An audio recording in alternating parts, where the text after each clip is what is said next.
Now things towards the evening turned really ugly in the central district of New Delhi, but it all started on a very peaceful note where a lot of protesters were in fact gathered here right behind me at India Gate. There were a lot of protesters slowly increasing in numbers, but towards the evening with the presence of certain anti-social elements, the police had to crack down. The police has suffered, a police officer has also suffered injuries, but there were many good protesters, people who had in fact come here for a genuine cause, who also suffered injuries. At the end of the day, while Times Now was trying to cover this entire event for what it's worth, for the safety of women and the issues that were being highlighted, what we saw was to a complete horror.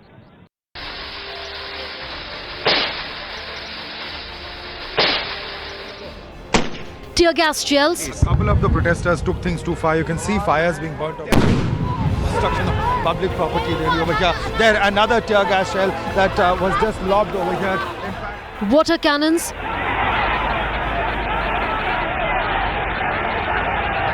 Lathi charge. One will have to really ensure that there is the minimum damage really. That was really the motive as far as the Delhi police was concerned. But at this point of time, it seems that the police really, of course, having no other option but to resort to really violent methods to quell the crowd that has gathered over here. A crowd that has, in many parts, by and large, turned violent. Police using force to quell anger spilling onto the streets after outraged protesters resorted to stone pelting and arson.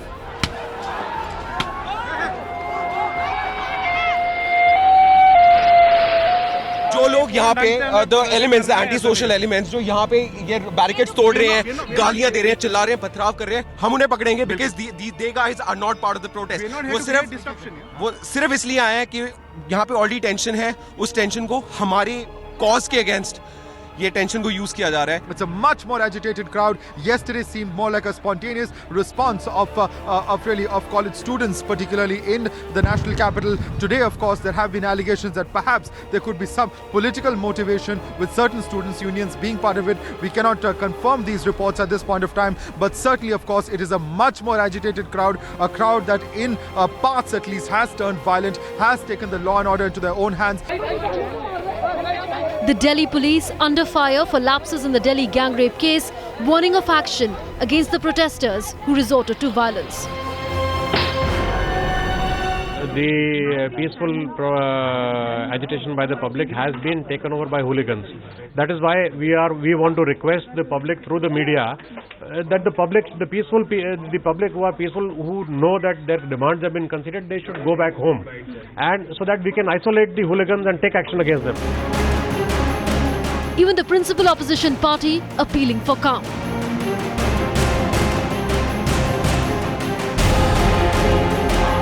But the police continuing to feel the heat, not just from the agitated protesters, but also from the political fraternity.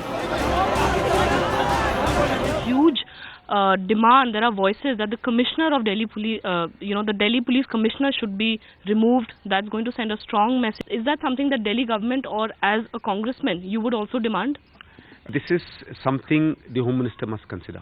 I think what's happened and the response of the police over the last few days has been found wanting. I think it's not correct. I know it's ultimately unfair to blame any one individual, but sometimes you have to know where the buck stops. With several protesters and policemen injured in the violence, your channel asks, is violence either by the police or by any of the protesters the greatest disservice to the girl fighting for her life in a hospital? That very point where all the incidents took place. Oh my God.